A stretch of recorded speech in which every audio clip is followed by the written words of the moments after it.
Drishyam film की तरह किया गुमराह, प्रेमिका के भाई को गोली मार लगाया ठिकाने। खुड़ैल क्षेत्र में गुमशुदगी से सनसनीखेज कत्ल में बदले मामले का खुलासा।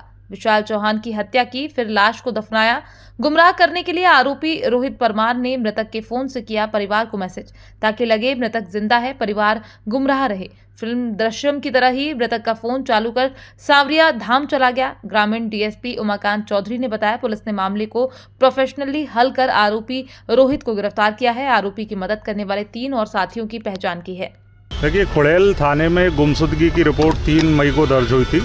उसमें सैमलिया चाऊ का एक लड़का है विशाल चौहान, उसके परिवार के द्वारा बताया गया था कि वो शादी का कहने का बोल कर गया है कि शादी में जा रहा हूँ, लेकिन वो अभी तक नहीं लौटा है। उसके मोबाइल से वो मैसेज कर रहा है कि मैं सांवरिया साइड जा रहा हूँ, लेकिन मोबाइल उठा नहीं रहा है। उस बात पर से पुलिस को शंका हुई कि इसमें कोई अन्य एंगल हो सकता है।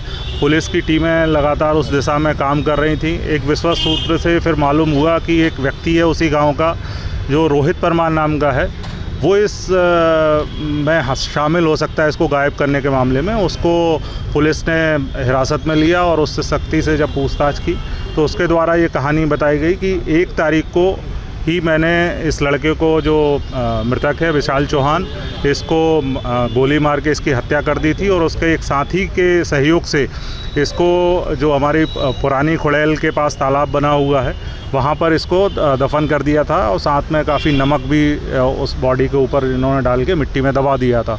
उस सूचना के आधार पर एफएसएल टीम, रेवेन्यू के अधिकारी और पुलिस की टीम के द्वारा शव को वहाँ से निकलवाया गया, जिसमें लगभग 15-16 दिन होने से बॉडी काफ़ी डिकम्पोज हालत में हमें मिली है।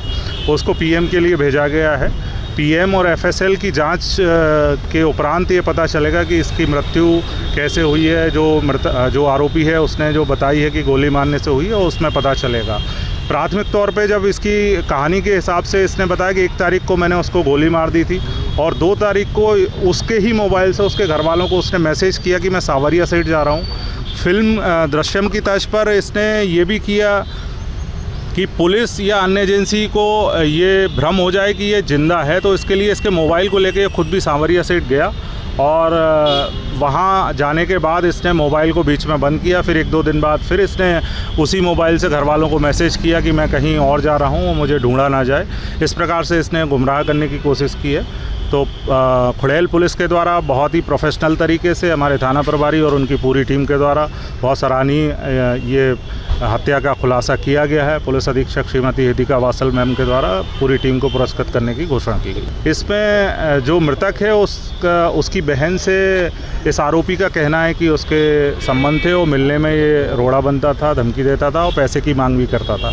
पर ये अभी आरोपी के द्वारा कही गई बातें हैं, इनको पुलिस विवेचना में वेरीफाई किया जा रहा है। उसके बाद जो भी आगे तथ्य आएंगे आपको अवगत कराएंगे। इसके दोस्त से ही इसने बताया कि उसकी सहायता से इसने पिस्टल ली है। अभी पिस्टल को भी इसकी निशानदेही पे सर्च किया जा रहा है और तालाब में फेंकना इसने बताया है। तो आगे जो भी चीज़ें आएंगी उसके हिसाब से इसमें अभी तक जो जानकारी है, इसमें चूँकि ये और इसके दोस्त ने प्राथमिक तौर पे जिस दिन हत्या की थी उस दिन शव को गाड़ने में इसका काम हुआ था। इसके बाद जब इंदौर में बारिश हुई तो इनको लगा कहीं शव ऊपर ना आ जाए, लोगों को दिख ना जाए, तो इन्होंने 2 लड़कों को पैसे दिए जो आसपास के क्षेत्र के ही थे और उन लड़कों के माध्यम से फिर से यहाँ जाके काफ़ी मात्रा में नमक बॉडी के ऊपर डाला और फिर से उसको दबाया। तो इस प्रकार से इसमें अभी तक 4 आरोपी पुलिस के द्वारा अभी पता लगाए गए हैं और एक जो मुख्य आरोपी है उसकी गिरफ्तारी कर ली गई है। बाकी आरोपियों की तलाश के लिए हमारी टीमें रवाना हुई हैं, शीघ्र ही उनको गिरफ्तार कर लिया जाए। इसने 40,000 रुपये का बताया कि मैंने 40,000 दे के 2 लड़कों को इसके लिए सहयोग लिया था।